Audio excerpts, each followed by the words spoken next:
네, 한국 사람인 줄 알았죠. 우리 다나 너무너무 한국말을 정말 잘하는 것 같아요. 그렇지 않아요? 우리 한 번 더 박수로 네, 격려합시다. 네, 정말 깜짝 놀랐습니다. 제가 네, 감사합니다. 에베소서 강해가 드디어 끝나고 오늘은 어떤 말씀을 나눌까 궁금하신 마음으로 오셨죠? 기대가 되십니까? 반응 좀 해주실래요? 네. 네, 왜냐하면 마스크를 쓰고 있으니까 다들 위축되는 것 같아가지고 조금 더 업시켜서 네, 설교를 시작하면 좋겠다 생각이 듭니다. 오늘은 제목을 한번 띄워주실래요? 제목 같이 한번 읽어보도록 하겠습니다.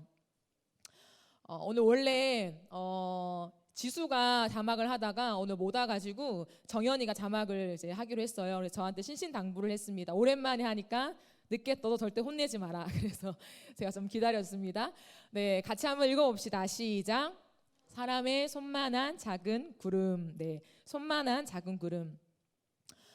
이 시대는 우리에게 참 편리를 제공해 주는 것 같습니다. 그죠? 오늘 저녁에 내가 급해서 오늘 저녁에 주문을 해도 내일 새벽 되면 내 현관문 앞에 택배가 배달되어 가는 그런 시대를 우리는 살아가고 있습니다. 저도 한번 이제 쿠땡 사에서 한번 시켰는데 정말 깜짝 놀랐어요. 저녁에 주문을 했는데 어떻게 새벽에 올까? 참 신기한 나라에 살고 있는 것 같습니다. 무인 계산기가 도입이 되었죠. 제가 어제도 커피를 잠깐 마시려고 갔는데 사람이 너무 많은 거예요, 거기. 그래서 무인 계산기에 아무도 안 치고 있더라고요. 왜냐 보니까 그 커피숍에 오시는 분들이 50대가 줄을 서서 있으신 거예요. 그러니까 무인 계산대가 있어도 쓰지 못하시는 그런 경우가 있더라고요. 그래서 제가 얼른 가서 그것으로 이제 결제를 했는데 무인 계산기가 이제는 참 많은 곳에 들어와서 우리가 편리하게 계산을 하고 쓸 수 있게 되었습니다. 재택근무를 하는 회사도 많아졌다고 해요. 그래서 저희 청년 중에 한 명도 이제 선택으로 재택근무를 이제 하고 있다라고 얘기를 듣기도 했습니다. 오늘 오실 때 깜짝 놀라셨죠? 저희 교회에 열 체크하는 그 화상 카메라 기계가 도입이 되어가지고 여러분이 조금 더 이제 편리하게 들어오시면서 이제 서가지고 이렇게 총 쏘는 것처럼 그렇게 안 해도 될 것 같습니다. 점점 편리한 시대로 우리가 걸어 들어가고 있는 것은 분명한 것 같습니다. 그러다 보니까 대면을 해서 얘기하는 것보다 그냥 온라인으로 카톡상으로 얘기하는 것이 조금 더 마음이 편한 그런 우리의 모습이 아닌가 생각합니다. 사람들과의 대면 속에 쌓여가는 피로감을 줄일 수가 있지요. 네, 여러분 한번 잘 생각해 보세요. 근데 참 이상한 게 있는 것 같아요. 육체는 참 편하고 마음도 편한데 그런데도 마음이 메말라가는 그런 시대를 우리는 살고 있습니다. 그 어느 때보다도 우울증과 자살이 많아져 가는 시대라는 것이죠. 나는 괜찮아. 나는 우울증 걸리지 않았고 나는 굉장히 편리한 것들을 난 사용하고 있어 라고 생각하면서 개인 편리주의에 빠져 살아갈 수도 있지만요. 마치 성냥불만 봤을 때는 굉장히 작지만 그 성냥불이 산불을 일으키게 하는 그러한 원인이 제공될 만큼 저는 지금 우리가 굉장히 그냥 난 편리해 라고 하는 것으로만 살아간다면 조금 있으면 그것이 산불처럼 수많은 사람들이 정신병을 호소하는 날이 저는 올 수밖에 없겠다라고 감히 생각해 봅니다. 이것은 육체의 편리함이 너무너무 중요하긴 합니다. 좋긴 해요. 하지만 육체의 편리함보다 조금 더 중요한 것이 있다라는 것을 반증해 줍니다. 만약 여러분에게 여러분의 일을 빠르게 처리해 주고요. 또 여러분의 필요를 그때그때 즉각 채워주는 것 말고 누군가와 이렇게 인격적인 대면이라고 하죠. 얼굴과 얼굴을 이렇게 보면서 눈빛을 마주하면서 인격적인 대면 속에서의 대화가 없어진다면, 아예 사라져 간다면 여러분의 마음과 여러분의 정서는 어떻게 될까요? 그건 뻔하겠죠. 우리는 병들어 갈 것입니다. 우리는 피폐해져 갈 거라는 거죠. 근데 우리가 영적인 존재입니다. 사람은 영적인 존재거든요. 그렇기 때문에 종교적으로도요, 우리가 신을 믿고 종교적인 행위를 할 수 있습니다. 이렇게 예배에 참석하는 것, 그리고 예배 들어올 때 여러분 무엇 하셨습니까? 헌금을 냈지요. 그리고 오늘 이렇게 1시 반에 오신 분들 말고 지금 조금 지쳐하는 분들 중에 대부분은 이제 오전부터 중등부, 유치부, 초등 1, 2부를 섬기다가 온 지체들이 많을 것입니다. 그렇게 교회 봉사도 하면서 우리는 살아갑니다. 하지만 이렇게 종교가 주는 여러 가지 혜택과 또 내 마음의 평안과 안정감, 그리고 그룹들이 모이는 거, 이런 많은 것들을 우리가 제공받을 수는 있지만 하나님과 대면하여서 인격적으로 대화하지 못한다면 우리의 영혼은 죽어간다라는 거죠. 우리의 겉으로는 열심히 봉사를 하고 종교적인 행위를 하지만 나도 모르는 사이에 내 영혼은 죽어갈 수밖에 없다라는 것입니다. 오늘 본문의 배경은 무엇이냐면 북이스라엘이라는 나라의 아합 왕이 다스리던 때였습니다.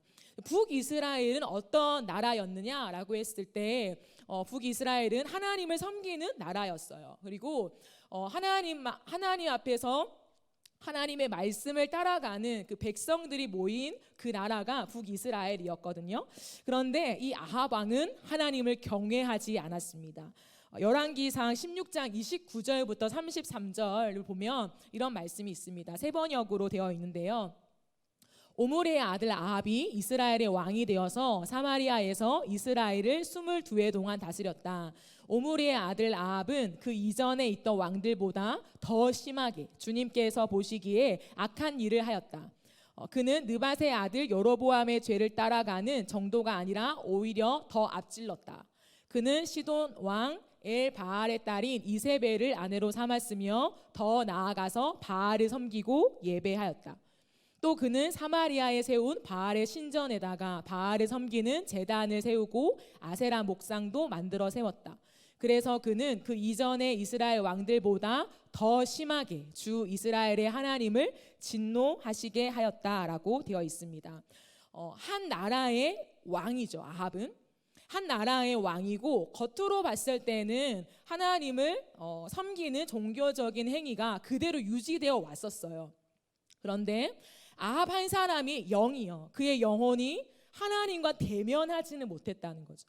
겉으로는 많은 것들을 했지만 보이지 않는 그의 영혼이 하나님과의 대화가 대면이 끊어졌다라는 것입니다. 그렇기 때문에 아합 왕은요, 영적으로 굉장히 무지하게 되어서요, 하나님의 말씀을 따라가는 것이 아니라 악한 모습으로 끊임없이 가게 되었다라는 거죠. 네, 아합 왕이 이런 모습이니까 백성들 또한 하나님과 대면하지 못했어요. 백성들 또한 하나님과 멀어져서 하나님이 싫어하시는 그 죄악 가운데 그들의 삶을 방치하게 되었습니다. 영적으로 굉장히 무지하고 무뎌진 상태로 그의 영혼이 굉장히 메말라 있는 상태가 지금 이 북이스라엘 왕과 백성들의 모습이었다라는 거죠. 그런데 마치 이런 영적인 상황들을 자연으로 보여주듯이 이 나라 가운데 어떠한 일이 벌어졌냐면 비가 내리지 않는 극심한 가뭄이 이 나라 가운데 임하게 되었습니다. 열왕기상 17장 1절을 보면 이런 말씀이 있습니다. 길르앗의 디셉에 사는 디셉 사람 엘리야가 아합에게 말하였다. 내가 섬기는 주 이스라엘의 하나님께서 살아계심을 두고 맹세합니다. 내가 다시 입을 열기까지 앞으로 몇 해 동안은 비는커녕 이슬 한 방울도 내리지 않을 것입니다. 여러분, 이스라엘은 지역상 강수량이요 연간 500mm도 안 되는 곳이었어요. 물이 굉장히 귀한 그런 땅이었다라는 거죠. 근데 몇 달도 아니고 몇 년 동안 이제 비가 내리지 않는다라고 하는 것은 마치 이 나라를 향한 사형 선고와도 같았다라고 볼 수 있어요. 비가 안 온 지 3년이 지났다라는 거죠. 얼마나 이 땅이 황폐해졌겠습니까? 그런데 아합 왕은 자기가 함께 이렇게 부리는 그 종이 있었어요. 네, 왕궁 맡은 자인데 오바댜에게 이렇게 말했습니다. 열왕기상 18장 5절 한번 같이 읽어볼까요? 조금씩만 빨리 띄워주시면 좋을 것 같습니다. 18장 5절. 부드럽게 말했잖아요, 그죠? 네. 같이 한번 읽어보겠습니다. 시작. 물이 있을 만한 샘과 시내를 어쩌다가 풀이 있는 곳을 찾으면 말과 나귀를 살릴 수 있을 거요. 짐승들이 죽는 것을 이대로 보고 있을 수만은 없소. 네. 그럼 아합의 모습이 어떤가요? 3년 동안 자신이 다스리는 나라에 비가 오지 않는다. 그러니까 농사도 제대로 안 되고 이 온 땅이 지금 너무나도 황폐한 지경으로 빠져드는 거죠. 근데 북이스라엘의 이 땅 가운데요, 하나님이 아닌 다른 신을 섬기고 있었어요. 아까 우리가 말씀으로 확인한 것처럼 바알이라는 신을 섬겼거든요. 근데 이 바알은 어떤 신이냐면 비를 내려주는 신이라고 믿었던 거죠. 왜 그러냐면 농사를 지었거든요. 농사를 지었는데 그 바알에게 빌면은 우리에게 비를 내려서 이 농사가 잘 되게 할 거다라는 믿음이 있었다라는 거죠. 그런데 그렇게 바알을 열심히 믿었어요. 하나님도 믿고 바알도 믿고. 근데 사실상은 바알을 더 열심히 믿었다라는 거죠. 근데 3년 동안 비가 오지 않았다. 여러분 같으면 어떻게 하실 것입니까? 사실 3년 동안 비가 오지 않았으면 하나님 앞에 돌아갈 법하지 않습니까? 하나님을 아예 몰랐던 사람들도 아니고 하나님을 믿다가 이 땅에 있던 우상이 바알을 믿게 된 거죠. 근데 3년 동안 비도 안 오고 쩍쩍 갈라지고 사람들은 막 호소하고 이런 상황이 되면 웬만하면 그래, 내가 정말 우상을 섬겼구나, 이 바알이 진짜 신이 아니구나 라고 회개하면서 하나님을 붙잡고 하나님 잘못했으니 비를 좀 내려주십시오 라고 회개 기도를 사실 드려야 마땅하다는 거죠. 하지만 아합은 그렇게 하지 않았어요. 어떻게 했냐면 아무리 기도해도 저 바알이 응답하지 않으니까 그는 오바댜라는 사람을 데리고 자신이 직접 이 온 땅을 돌아다니면서 물의 근원을 찾기 시작한 거죠. 자신의 힘으로 이 땅을 바라보면서 어디서 물을 얻을 수 있을까를 뒤지고 있는 것입니다.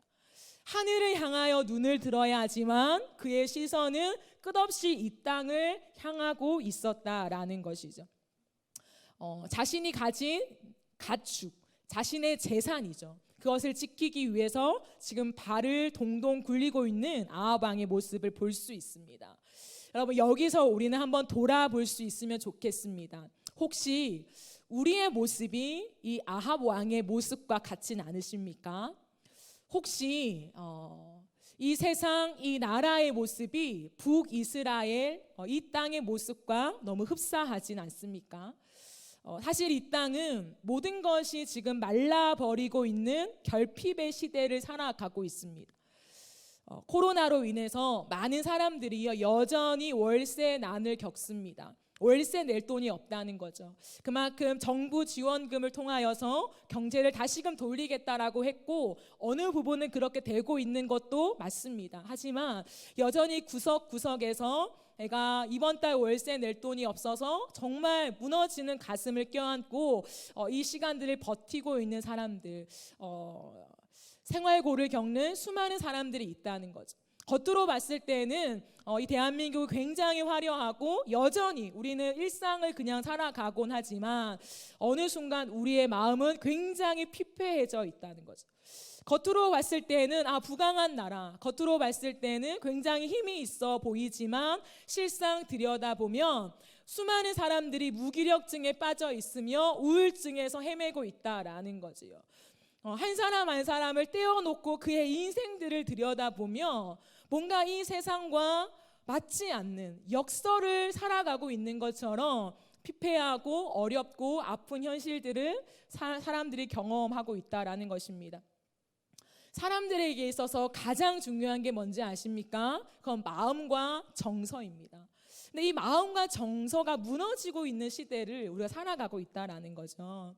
근데 그것보다 더 중요한 건 뭐냐면 영적인 것인데 우리가 하나님과 대면해야 살 수 있지만 이 시대는 하나님과 대면하지 못하는 시대, 하나님과 대화가 끊겨져 가는 시대를 우리는 살아가고 있다라는 것입니다. 점점 하나님을 두려워하는 사람들이 적어지고 있어. 사랑의 하나님을 많이 노래하지만 정말 이 위대하시고 크신 하나님을 경외하고 우리가 두려워하며 그 주님의 말씀 따라 살기로 하루하루를 걸어가는 크리스찬들은 점점 줄어들고 있다라는 것입니다.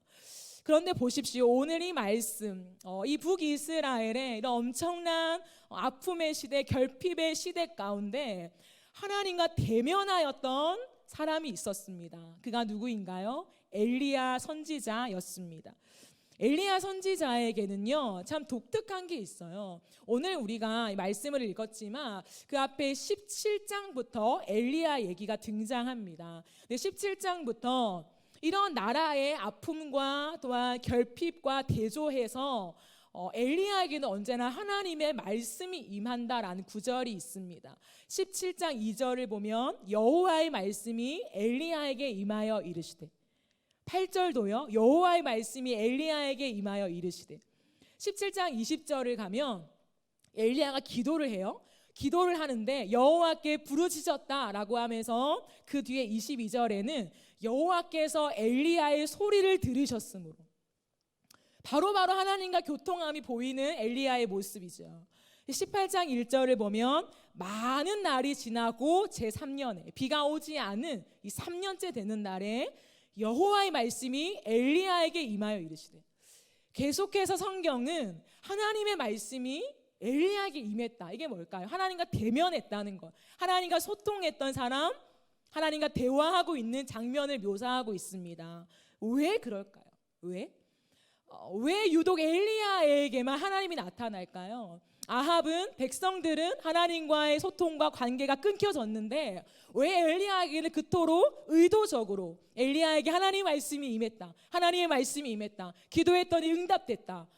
놀라운 역사들이 엘리야의 삶에는 똑같은 시대, 똑같은 나라 가운데 살아가고 있는데 왜 이렇게 다를까요? 그것은 엘리야에게는 하나님이라는 존재가 삶의 전부였기 때문입니다.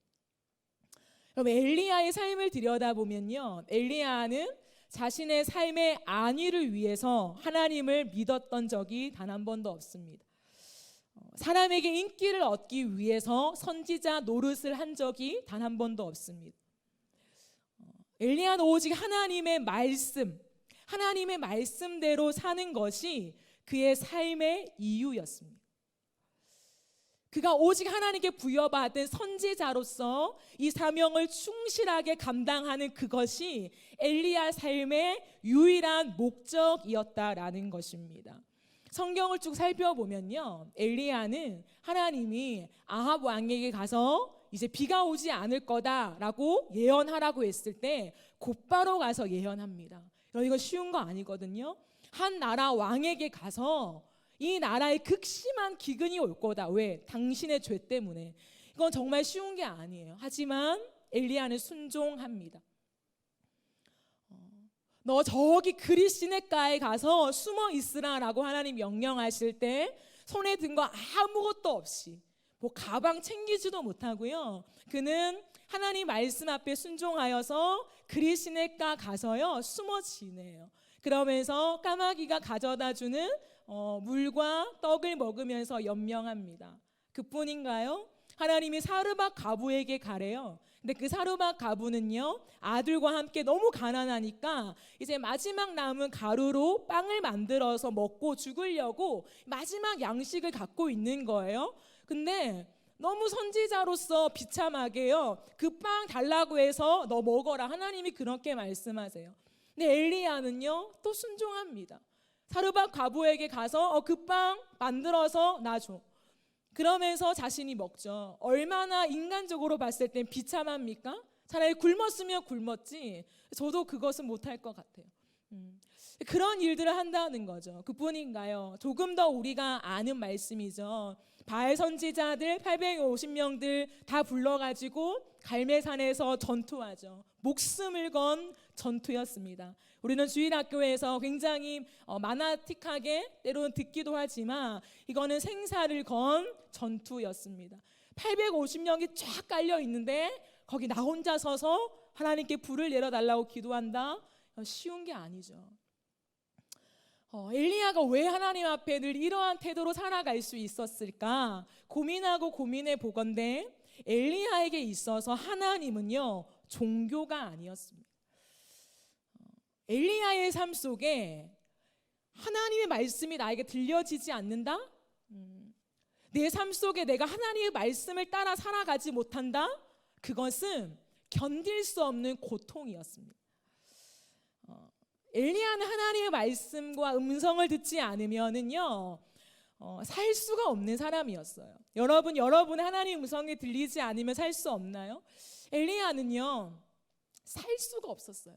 하나님 앞에서 주님과 대면하지 않으면요, 참을 수 없는 이 답답한 마음 속에요, 아무것도 하지 못한 그러한 사람이었습니다. 여러분 생각해 보세요. 하나님 앞에서 나 하나님이 없이면 살아갈 수 없고 나는 주님의 음성이 들리지 않으면 답답하여 견딜 수가 없습니다. 하나님, 내가 사람들 앞에 비참한 꼴 당해도 하나님의 말씀을 따르지 않는 것보다 차라리 그 비참함이 낫습니다 라고 고백하는 이 한 사람, 여러분이 하나님 같으면 이 엘리야와 대면하지 않으시겠습니까? 이 엘리야는 그 캄캄한 시대 가운데 자신의 삶을 부강하게 만들기 위해서 하나님 아닌 바알신을 섬겼잖아요. 왜 섬겼을까요? 하나님은 따박따박 응답을 안 해주시기 때문이에요. 근데 내 삶은 지금 따박따박 응답이 필요한 거예요. 그러니까 우상을 만들고 섬기는 거죠.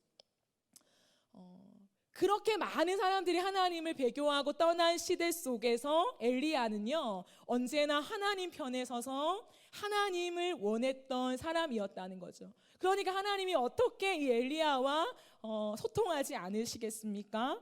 하나님은 결국 3년 만에 비를 내리십니다. 참 독특해요. 왜냐하면 웬만하면요, 구약의 역사를 보면 이스라엘 백성들이 어떠한 사건이 터지고 이러한 어려움이 터지면 단체로 회개를 합니다.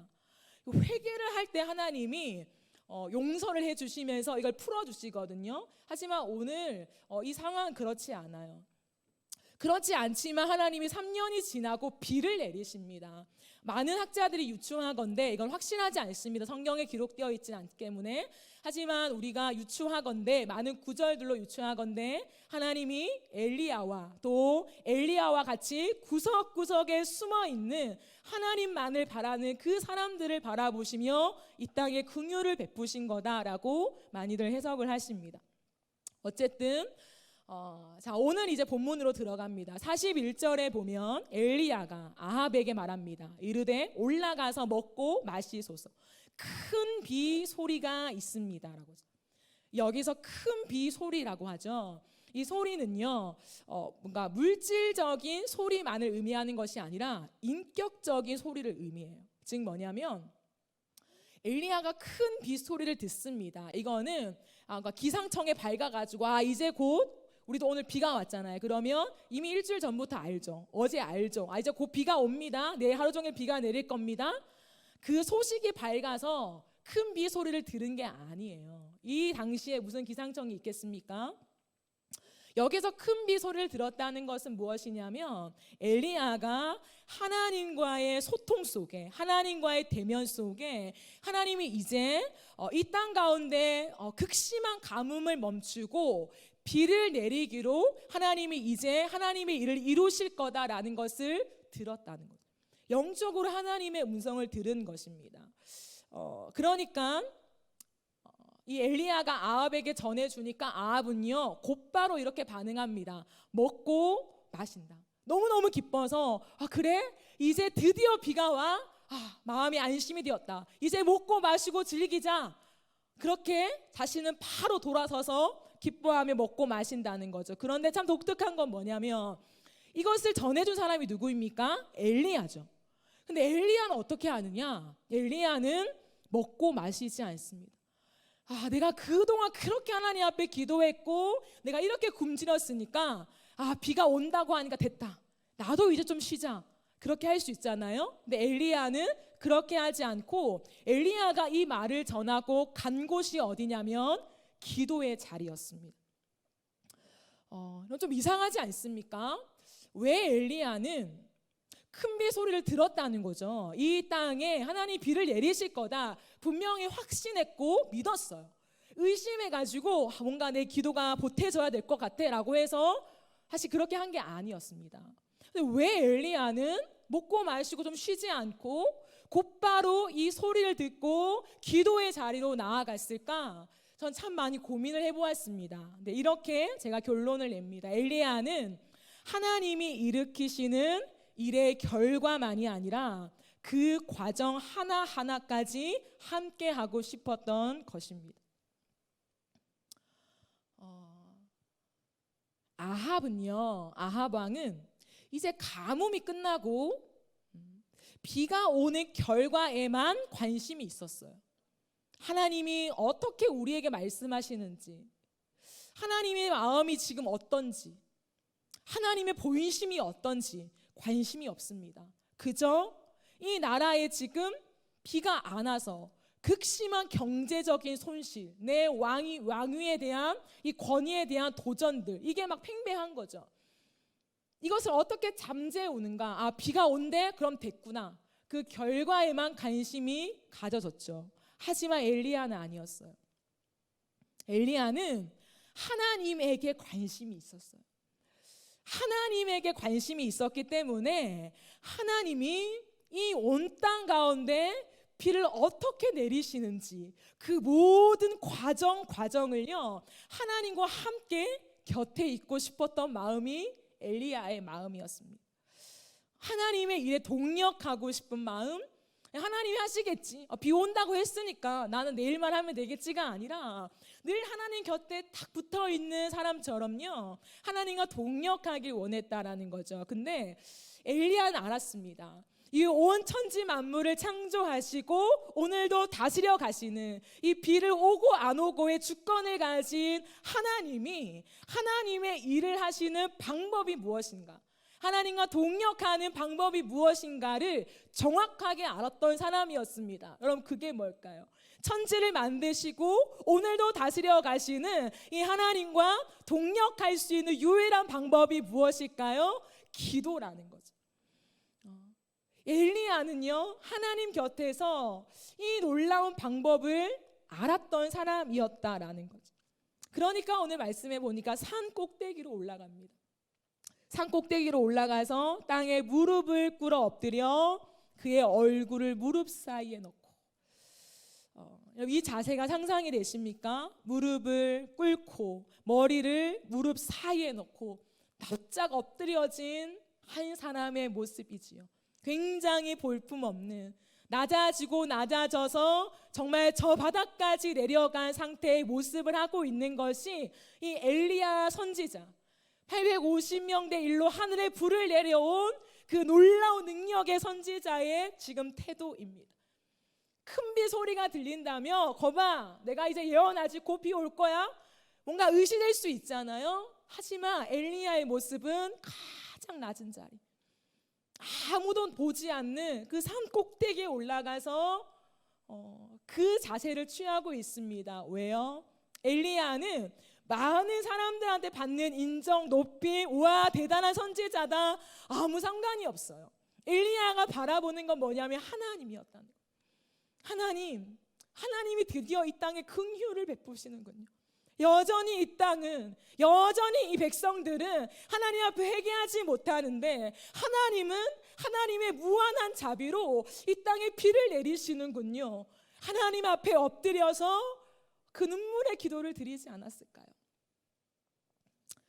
사람이 할 수 있는 가장 겸손한 낮은 자세, 사람이 취할 수 있는 하나님을 경외함을 표현하는 자세, 그 자세로 엘리야는 마치 이 모든 사람을 대변하듯이 하나님, 내가 하나님을 경외합니다. 하나님, 이 온 땅에 하나님을 배역해도 하나님, 내가 하나님 경외하니 긍휼을 베풀어 주십시오. 그 자세로 무릎을 꿇고 주님을 바라보고 있는 것입니다. 그 기도 속에 종을 부릅니다. 저 바닷가에서 아무것도 없는지 보고 와라. 심부름을 시키죠. 이 종이 옵니다. 아무것도 없는데요. 그때 엘리야가 말하죠. 일곱 번까지 왔다 갔다 해라. 그리고 7번까지 왔다 갔다 합니다. 근데 7번째 이 종이 한 가지를 봅니다. 사람의 손바닥만한 작은 구름을 봐요. 지금 엘리야가 올라간 곳이 어디냐면 갈멜산이거든요. 근데 지역상 갈멜산에서 내려다 보이는 게 뭐냐면 지중해입니다. 그 지중해 바다가 펼쳐져 있는데 거기서 이 종은요, 그 끝자락에서 뭔가 손바닥만한 아주 작은 구름을 뜻하는 거예요. 손바닥만한 하는 거. 하늘이 얼마나 넓습니까? 근데 이 손바닥은 굉장히 작다는 거예요. 굉장히 작은 손바닥만한 구름을 보고는요, 달려와서 얘기해요. 손바닥만한 구름이 보입니다라고 합니다. 여러분, 이 온 땅에 비가 한 번도 오지 않은 때를 우리는 경험해 보지 못했기 때문에 사실은 와닿지 않죠. 근데 조금만 상상해 보세요. 비가요 3년 6개월 동안 안 왔거든요. 이 엄청난 기간 동안에 비가 안 왔어요. 근데 구름을 본 적이 없다는 거죠. 근데 이 종이 손바닥만한 구름을 봤대요. 그러면 이 온 땅 3년 6개월 동안 바싹 마른 이 시내가 완전 바싹 말라서 물 구경해 본 적이 없는 이 온 땅을 적시, 야, 장대비가 내리겠구나, 그거를 파악할 수 있는 사람이 있을까요? 없다는 거죠. 손바닥만한 구름은요, 우스운 거예요. 장난하니? 이거예요. 약올리니? 이거예요. 3년 6개월 동안 비 안 왔는데 지금 그거 구름 봤다고 지금 나한테 오는 거니? 사실은 화가 날 법하고 무시할 법한 그 자그마한 구름이라는 거죠. 근데 엘리야의 반응이요, 엄청나게 특별합니다. 엘리야는 어떻게 하냐면 그 사환의 말을 듣고요, 그 종의 말을 듣고 뭐라고 하냐면, 야, 아합에게 가서 이제 곧 비가 내릴 거야. 어마어마한 비가 내릴 거야. 그러니까 비가 엄청나게 많이 오면 그 당시 교통수단이었던 마차가요, 굴러가지 못하는 거죠. 엄청나게 비가 많이 오면 곧 그렇게 엄청나게 많은 비가 이 지역을 덮칠 거니까 빨리 마차 타고 이동하라고, 빨리 서둘러서 이동하시라고 전해드려라. 그 말 하는 거예요.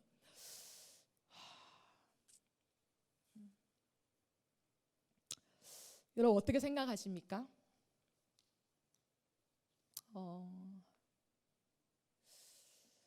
엘리야의 마음이 어땠을까요?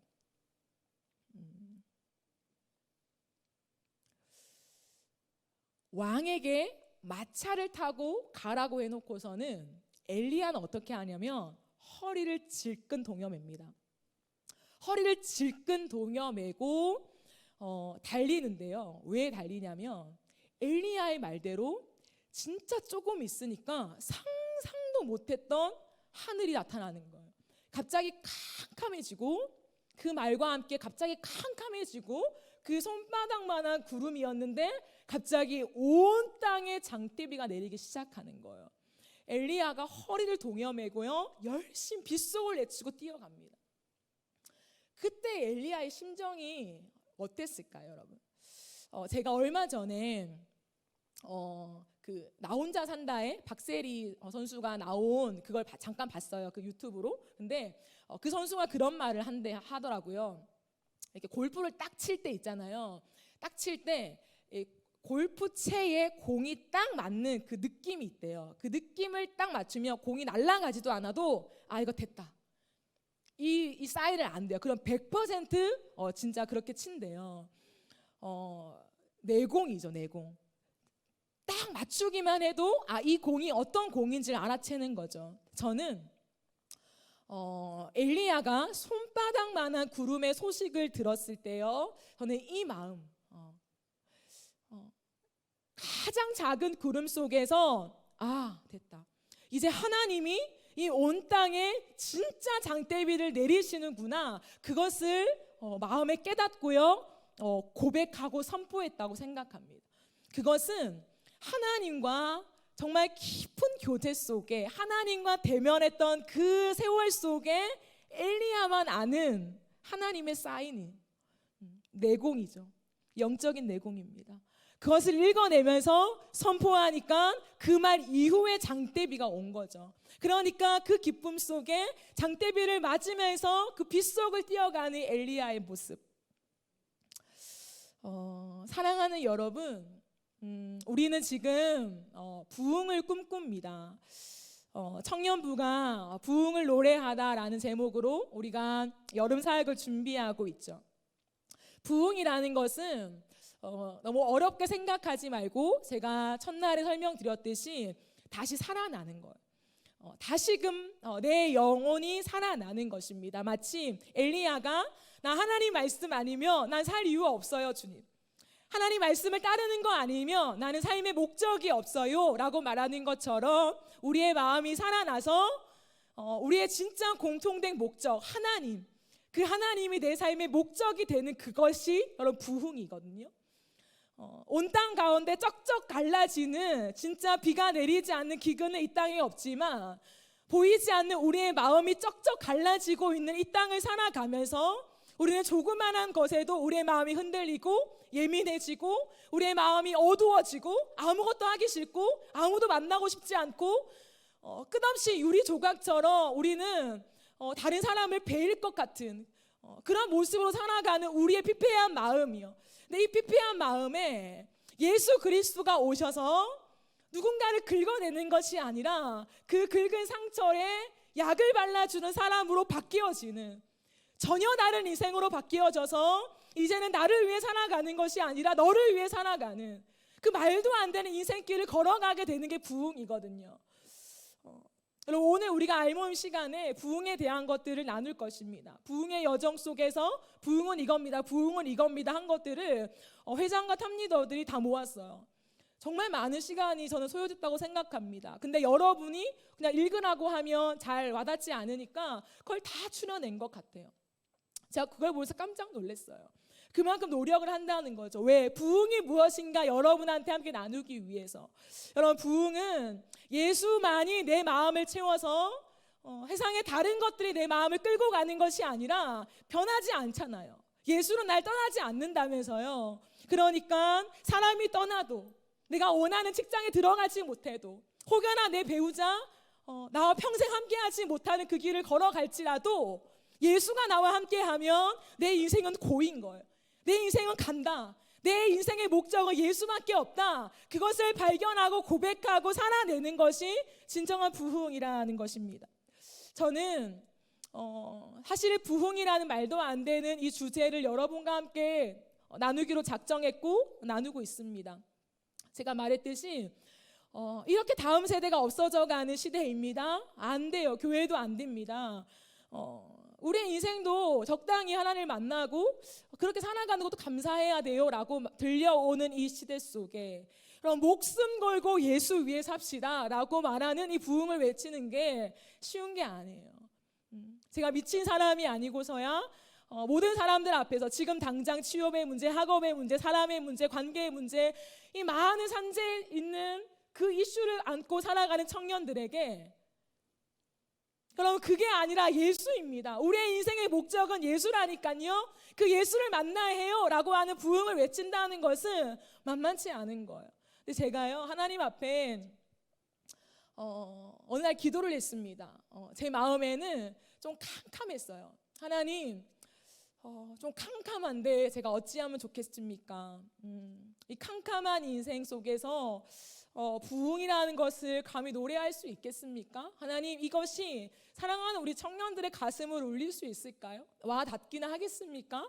제가 하나님과 만나면서 그런 제 마음에 그런 고민들을 하나님께 터놓았습니다. 그런데 그렇게 제가 하나님 앞에 기도하고 있는데 오늘 이 말씀이 저에게 너무 선명하게 다가왔습니다.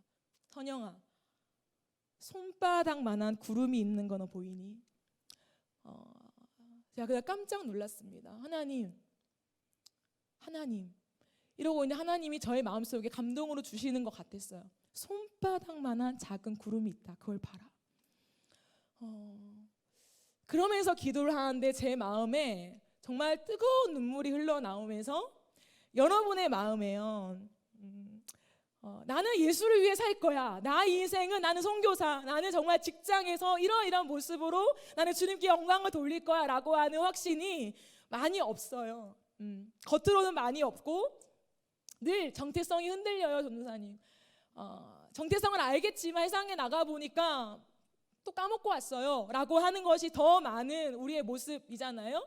그런데 하나님이 그날 저에게 보여주신 건 뭐냐면, 여러분의 마음 한 사람 한 사람의 마음 가운데 정말 그 예수님을 진짜 만나고 싶은 갈망, 마치 성냥불처럼요, 너무 작아서 에이 이거는 보여줄 것도 못돼 라고 차라리 감추고 있는, 난 뜨겁지도 않고 난 주님에 대해 관심도 없어요 라고 감추고 있지만, 하나님이 여러분 한 사람 한 사람의 마음 중심에 하나님을 향한 갈망, 나도 예수를 진짜 만나고 싶고 나도 정말 하나님을 위해서 뜨겁고 싶습니다 라고 여러분의 저 밑바닥에 숨겨두고 있는 그 중심을 하나님이 저에게 보여주시는 것 같았어요. 그게 손바닥만한 작은 구름이란다. 겉으로 봤을 때는 뜨겁지도 않고 아무 반응이 없을 수 있고, 나는 당장 이거 해결하기 바쁜데 예수 부흥을 노래하는 거 나에게 와닿지 않아요 라고 말하는 사람들이 더 많이 들려질지 모르겠지만, 내 영의 귀 속에는 하나님이 말씀하시는 음성이 더 또렷하게 들려질 때에 여러분 한 사람 한 사람 마음 가운데 있는 그 부흥의 불씨가 있다라는 것을 저에게 말씀해 주시는 것만 같았습니다.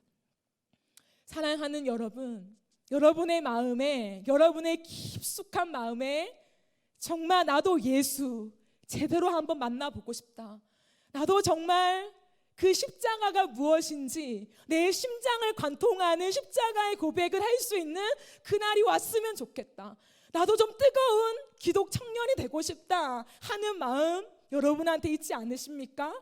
여러분 안에 있어요. 여러분 안에 있다고요. 근데 문제는 뭐냐면, 너무 작으니까 그 불이요 자꾸 심지가 이렇게 싹 꺼지는 것 같아요. 촛불 알죠? 촛불은 이런 선풍기 켜놓으면요 싹 없어져요. 그게 문제죠. 근데 뭡니까? 제가 고등부 때 기도회를 만들었는데, 제가 만든 건 아니고 제 1년차 선배가 만들었어요. 그러면서 저에게 왔는데, 그 선배가 그 기도회를 만들면서 이름 붙인 게 뭐냐면 장작더미 기도회였습니다.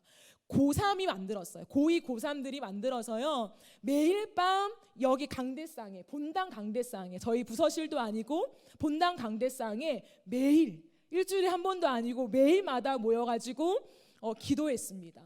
그게 장작더미 기도회였거든요. 교육자도 안 왔습니다. 그냥 고등학생 고1, 2, 3들이 모여가지고 매일 기도회를 하고 간 거예요. 그때 장작더미 기도회의 뜻이 뭐냐면, 얼마 전에 저희 리더들도 한 얘기가 있던데 여러분 아시죠? 나무 토막에 불이 붙으면요 금방 꺼져요. 금방 꺼진다고요. 하지만 그렇게 불붙은 장작들이 모여가지고 같이 불을 대고 있으면 불이 어마어마하게 커져요. 그러니까 그 불을 가시적으로 보게 되고 그 따뜻함을 온 사람들이 느끼게 되는 거죠. 내 불만이 아니라 내 불은 약한데, 약한 내 불과 약한 너의 불이 뭉쳐지면요 그 불은요 엄청난 화력을 일으킵니다. 여러분 지금 우리가 해야 될 게 뭔지 알아요? 전 약해요, 저는 정체성이 없어요, 저는 제가 이거 하기 바빠요. 여러분 거기에 속지 말고, 우리가 지난주에 영적 전쟁 배웠잖아요. 거기에 속지 말고 우리 지금 청년부가 해야 될 게 뭐냐면 뭉쳐야 돼요. 모여야 된다고요. 하나님 앞에서 내 작은 불씨가 아무것도 아니겠지? 아니에요. 하나님 보고 계시다고요. 여러분 안에 너무 작아서 꺼내기조차 민망한 하나님을 향한 그 작은 갈망을 하나님은 부흥의 불씨로 하나님은 사용하고 싶으세요. 그렇기 때문에 우리 청년부가 해야 될 게 뭐냐면 연합해야 돼요. 모여야 된다고요. 여러분 그래서 우리가 월화목 기도회 하잖아요. 여러분 제가 부탁드립니다. 이번 주, 다음 주 얼마 안 남았어요. 남은 시간 동안 월화목 좀 모여주십시오. 여러분 안에 아주 작은 불씨 있다면 그냥 그 불씨 들고 오면 돼요. 여러분이 오면 된다고요. 나는 크게 기도 못하고, 나는 오래 기도 못하고, 그건 다 핑계예요. 다 핑계고 다 공격이고, 여러분의 마음에 나도 하나님을 뜨겁게 만나고 싶습니다 하는 작은 불씨가 있으면 여러분 모이세요. 월화목 우리 모여서 기도 좀 해봅시다. 여러분 정부 지침이 있지만 우리가 포기하지 못하는 건 포기하지 못하는 거예요. 마스크를 쓰고 있어도 내 영이 죽어가는데 어떻게 소리치지 않을 수 있냐고요. 간격 유지하고 마스크 쓰고 할 거 다 하잖아요. 그러면 뜨겁게 찬양하고 뜨겁게 부르짖고 내 인생이 걸린 건데, 내 영적인 생명줄이 걸린 건데 가만히 있을 수 없지 않을까요? 여러분, 우리에게 이번 여름은 기회입니다. 이번 여름은 기회이고 여러분의 인생에 정말 뜨거운 부흥을 경험할 수 있는 날이라고 저는 확신합니다. 그렇기 때문에 여러분이 여러분의 삶을 시간을 드려야 돼요. 주님께. 나는 혼자 방에서 기도해도 되는데요, 그죠? 하지만 그건 공동체가 아니죠. 여러분이 함께 모여줘야 약한 누군가에게도 불을 당길 수 있다고요. 집에서 기도해도 하나님 들으시지만 지금 우리 청년부는 모여야 할 때입니다. 사랑하는 여러분, 우리가 함께 읽어봅시다. 띄워주세요. 그 다음 거 같이 한번 읽어봅시다. 시작. 자, 이렇게 뜨겁게 설교했는데 그 정도밖에 소리가 안 나오십니까? 다시 한번 시작. 여러분, 우리에게 하늘이 열려야 합니다. 지금 이 시대는 이 땅에 있는 무엇으로 방법으로 우리가 살아갈 것을 궁리할 때가 아니라 하늘이 열려서 이 땅의 청년들 한 사람 한 사람 가운데 불이 임하고 예수를 만나야 우리의 인생의 목표가 정해지고 그 목표 따라서 모든 험난한 인생의 어려움과 폭풍우를 뚫고도 이 엘리야처럼 장대비를 맞으면서도 뛰어갈 수 있는 하나님의 능력이 임하는 거예요.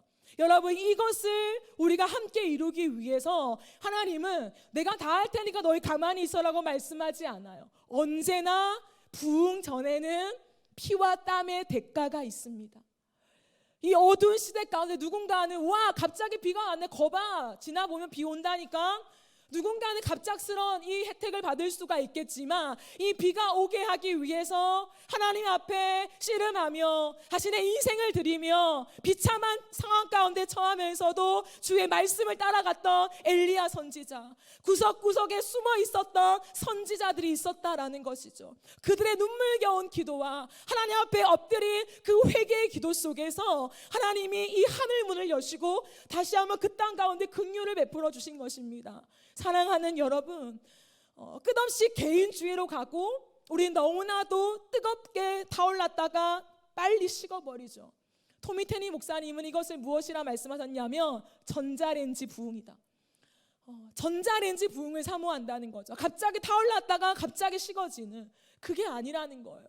우리의 가슴에 예수 그리스도가 홀로 찬양했지만 우리의 절대적인 우리의 통로요, 우리의 길이라면 그 예수를 만나는데 이 여름에 우리의 시간의 대가, 우리의 땀의 대가, 우리의 헌신의 대가를 여러분 치러야 한다라는 것입니다. 사랑하는 여러분, 우리의 삶에도 마찬가지예요. 부흥은 교회를 위한 어떤 행사가 아닙니다. 내 심령을 깨우는 것이고 내 인생을 바꾸는 거라는 거죠. 사랑하는 여러분, 여러분의 삶에, 여러분의 인생에 하나님이 일하시기를 기대하십니까?